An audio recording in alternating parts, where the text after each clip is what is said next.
So I posted a video on the 5th of April showing the large crowds, the exuberant crowds, and the wonderful nature of the protests, the hands-off protests that were occurring, not just here in Austin, Texas, but, across the entire United States. The day after, I was watching TikTok and I came across, a lot of MAGA lives, a lot of MAGA posts where they are absolutely losing their minds at how angry they are that there are people who have the audacity to protest their freaking Fuhrer.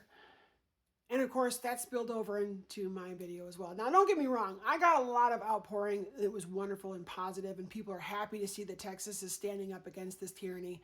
But the number of crybaby maggots that polluted my comment section with all kinds of gaslighting and lies and all the typical stuff they like to do was just staggering.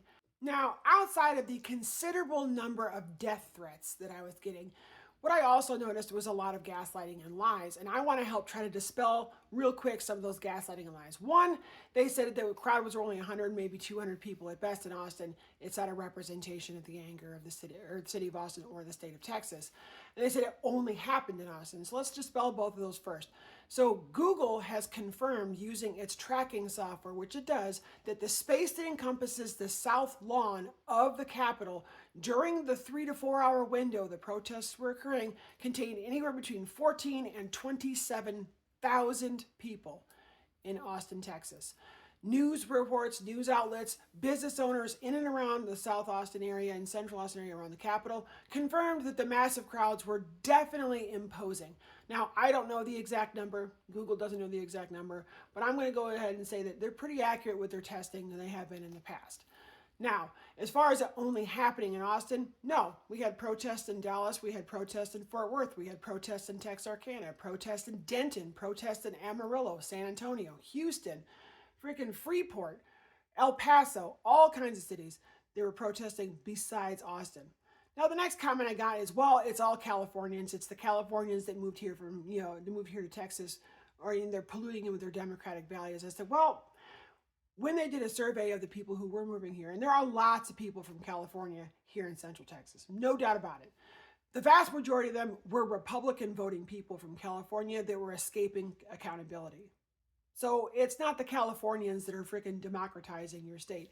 These are Texans with Texas values who are sick and tired of tyranny. Now, one of the other comments that I've been getting most frequently across all the chat sections and in my private messages is that all the people who were out there protesting, whether it was Austin or anywhere else in the country, were all being paid to do it. They're paid actors, they're paid agitators. Where I know where they're getting this from.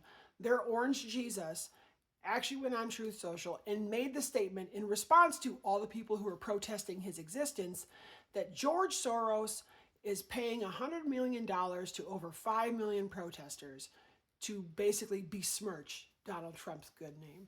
Now, I know that Donald Trump is an idiot. There's no really contesting that. I didn't realize just how big of an idiot he was. So based on his math and his logic, George Soros magically manifested over $500 trillion to pay protesters in the United States. Forbes tracks the richest people in the world, and the last time I checked, Forbes says the richest person in the world is Elon Musk with a net value just slightly over $400 billion. So somehow, George Soros, who's not even in the top 200 richest people in the world, managed to come up with $500 trillion to pay protesters to annoy Donald Trump.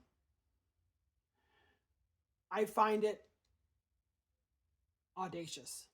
I find it appalling. Nay, the caucasity of a party blaming Democrats or anybody else to pay protesters and voters when you have Elon Musk, who has come out publicly and even has websites with videos of people who have said, I was paid to protest and I was paid to vote. I got my money. It's amazing. It's amazing to me the level of caucasity it takes to project your behavior onto everybody else. It is not Democrats, it is not leftists, it is not socialists, it is not even independents who are out there getting paid to protest. It is the conservatives who are being paid to vote and protest a certain way by their own fucking admission. So my question to all the conservative Republicans out there is this: When are you going to stop blaming all of your shortcomings, all of your failures, all of your nonsense, all of your stupidity, and all of your micro penis incel behavior on a 90-year-old Jewish man?